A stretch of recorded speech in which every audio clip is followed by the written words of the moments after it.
नमस्ते सबैजनालाई। यो चाहिँ हाम्रो घरमा रोपेको सिमले हो। अनि यो हामीले अस्ति नै रोपिरहेको थियौँ। अनि यसो हेर्दा यसले बारको काम पनि गर्दो रहेछ।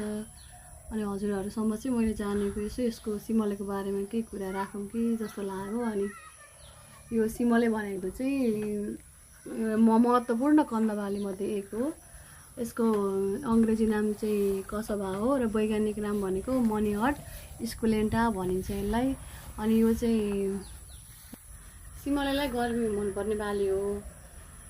25 देखि 30 डिग्री सबैभन्दा उपयुक्त हुन्छ यसलाई, र 18 डिग्री भन्दा तल चाहिँ यसको वृद्धि सुस्त हुन्छ।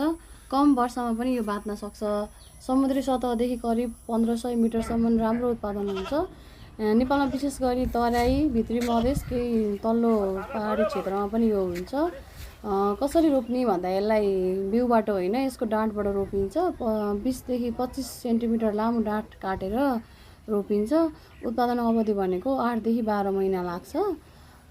यसको पोषक तत्त्व प्रत्येक काँचो जरामा क्याल्सियम 16 mg, पोटासियम 271 mg र भिटामिन सी 20.6 mg पाइन्छ। स्वास्थ्य लाभ यसको राम्रो ऊर्जा स्रोत भएकोले धेरै ऊर्जा दिन्छ। भिटामिन सीको स्रोत प्रतिरक्षा प्रणाली बलियो बनाउन सहयोग पनि गर्छ। रक्तचाप नियन्त्रण गर्न सहयोग गर्छ र खाद्य सुरक्षामा सुक्खा सहने भएकाले खाद्य सङ्कटको समयमा उपयोगी बाली मानिन्छ।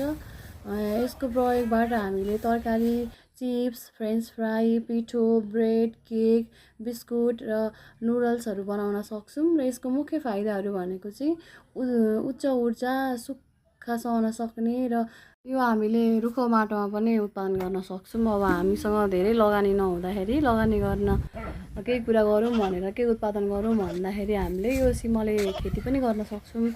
यसमा धेरै लगानी लाग्दैन।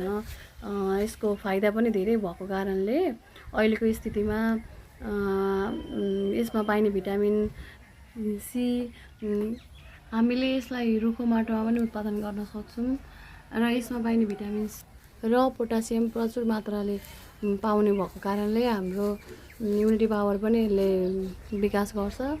र यसमा पोटासियम पनि पाउने भएकोले उच्च रक्तचाप भएका बिमारीहरूलाई लाभदायक हुन्छ।